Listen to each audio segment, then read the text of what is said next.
I was first exposed to the work of psychologist Abraham Maslow back in college. Recently, I was in a library and I came across his book, Motivation and Personality. It reminded me of how his research can help those of us who want to be better leaders. I'm Dave Edwards. The book was first published in 1954, and it has a lot of really good points that I want to share with you today on the Leadership Library. Maslow writes, what one can be, one must be. Think about that. What one can be, one must be. He writes about the hierarchy of needs and the self-actualization individual. He writes, musicians must make music, artists must paint, poets must write if they are to be ultimately at peace with themselves. What human beings can be, they must be. They must be true to their own nature. This need we may call self-actualization. It refers to man's desire for self-fulfillment, namely to the tendency for him to become actually what he is potentially to become, and everything one is capable of becoming.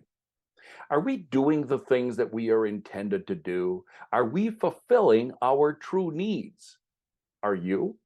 One way Maslow says we can achieve satisfaction is by showing gratitude. That's powerful when you think about it. We often don't appreciate what we do have and only focus on what we want or desire.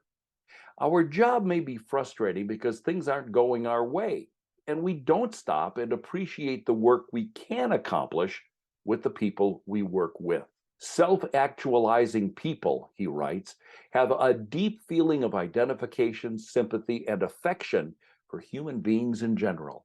They feel kinship and connection as if all people were members of a single family.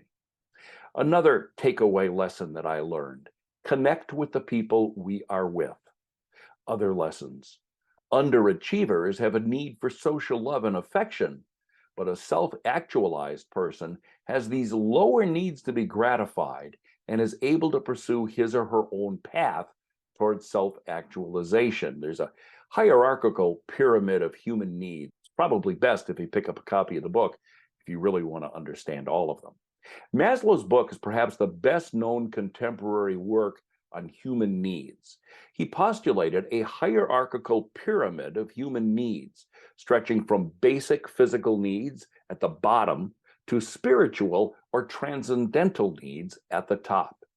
In order for individuals to thrive and excel, a healthy fostering culture must be created. He writes, when parents fail to provide a safe, nurturing environment, their children will develop deep feelings of insecurity. Well-being causes people to freely express their inherent potentials. Motivation and Personality. It was written by Abraham Maslow. Prior to reading his book again just recently, I never realized how much of his advice applies to our lives today. I'm Dave Edwards. Join me each week for the Leadership Library. Hit the subscribe button below and leave a comment below about leadership books that have inspired you.